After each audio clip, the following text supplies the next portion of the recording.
સિહોરના મોટા ચોક ખાતે ઉભરાતી ગટરના પાણી ખાડામાં વૃક્ષારોપણ કરવામાં આવ્યું પણ સરવાળે મીંડું.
મોટા ચોકમાં તમે કંઈક કર્યું એ બહુ મને યાદ આવતું નથી, પણ હવે તમે શું કર્યું એ જરાક જણાવશો?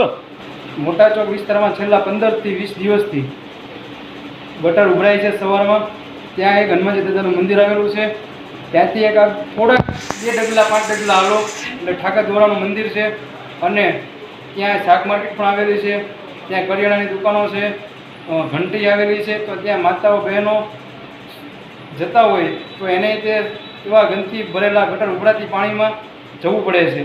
અને સવારના પરમાં હનુમાનજી મહારાજના મંદિરે દર્શન કરવા જેને જવું હોય પણ જઈ શકતા નથી, કેમ કે ગટરના પાણીમાંથી પગ મૂકીને હાલે તો ક્યાંથી હાલે.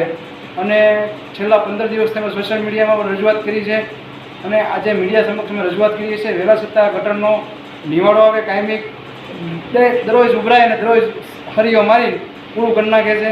પણ હવે આગામી સમયમાં જો આ ગટરનો ઉપયોગ નહીં આવે તો અમે ઉપવાસ પર ઉતરશું.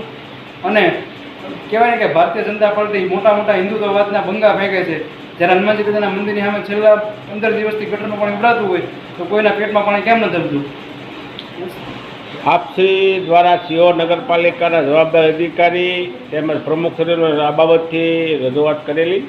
હા, મેં મૌખિક બધાને દરરોજ જ્યારે ગટર ઉભરાય ત્યારે ગટર વિભાગના સુપરવાઇઝર અને પ્રમુખશ્રીને પણ રજૂઆત કરેલી છે. હા, પણ એમાં ગટર વિભાગના સુપરવાઇઝરનો 1% વાંક નથી, કેમ કે જે 47 કરોડ ગટરના કૌભાંડ જે થઈ ગયું છે એમાં સુપરવાઇઝર બિચારા શું કરે?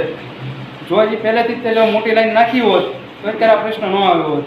જે તે વાંક છે પૂર્વ નાગરિકો સેવકો એનો લોકોનો વાંક છે, સુપરવાઇઝરનો 1% વાંક આમાં છે નહીં. તમારો આક્ષેપ એવો કરવામાં આવ્યો છે 47 કરોડનો ભ્રષ્ટાચાર, પણ તો એ ભ્રષ્ટાચારના કારણે તમારા પ્રશ્નનું નિરાકરણ જ આવશે નહીં. એ બાબતથી તમારું શું કહેવાનું છે?